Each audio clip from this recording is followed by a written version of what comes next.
दोस्तों मैं आज पहली बार उज्जैन जा रही हूँ दर्शन के लिए, और पहली बार जाने की खुशी तो आप समझ सकते हैं। अब देख सकते हैं आप, मैं उज्जैन पहुँच गई हूँ और श्रद्धालुओं की भीड़ स्टेशन से ही दिखाई दे रही है, तो समझ में आ रहा है कि भीड़ बहुत ज़्यादा होगी। और सावन सोमवार भी है तो भीड़ तो होनी ही चाहिए। और अब मैं स्टेशन आ चुकी हूँ, मेरी फ्रेंड भी मिल गई है। अब हम चले महाकाल जी की नगरी की तरफ। अब हम दर्शन के लिए जा रहे हैं। माता जी कुछ बेच रही हैं, बहुत अच्छी अच्छी माला। और महाकाल जी के दर्शन के पहले ही हमें हाथी जी के दर्शन भी हो साथ ले लेती हूँ, बेलपत्री फूल वगैरह। और भीड़ अभी भी बहुत ज़्यादा है, तो हम VIP पास से अंदर जा रहे हैं क्योंकि हमको उज्जैन पूरा घूमना है और हमको घर भी निकलना है आज ही, इसलिए। और अब मैं महादेव जी के बहुत ज़्यादा करीब आ गई हूँ। अब दर्शन होने ही वाले हैं मुझे, और दर्शन भी हो गए। मन मेरा गदगद हो गया, ऐसा लग रहा था कहाँ आ गई मैं, जन्नत में आ गई ऐसा लग रहा था।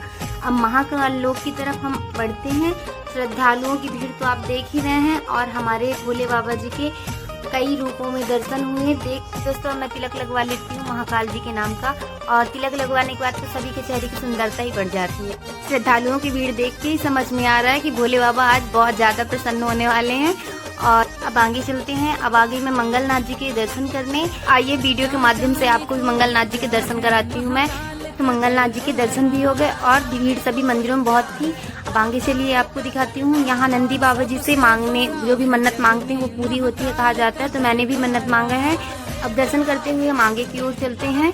रात में तो यहाँ का नज़ारा और अच्छा लगता है। अब हम आ गए हैं क्षिप्रा नदी, और चलिए थोड़ा सा मैं भी माता जी से कुछ मांग लेती हूँ। अब हम गढ़कालिका माता जी के मंदिर आ गए हैं, तो माता जी के दर्शन भी अच्छे से हो गए मुझे, गढ़कालिका माता जी के। और अब हम आगे की ओर चलते हैं।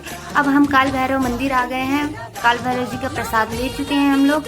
अब हम आगे चलते हैं।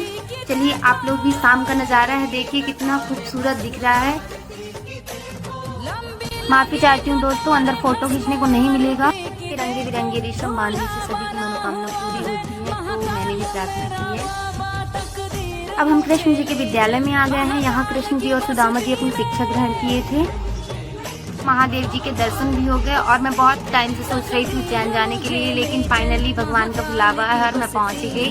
अगर वीडियो अच्छी लगे तो लाइक ज़रूर कर दीजिएगा। एक बार आप भी उज्जैन ज़रूर जाइएगा। उज्जैन जाके मुझे बहुत अच्छा लगा। आप लोग भी एक बार ज़रूर जाइएगा महाकाल जी के दर्शन करने।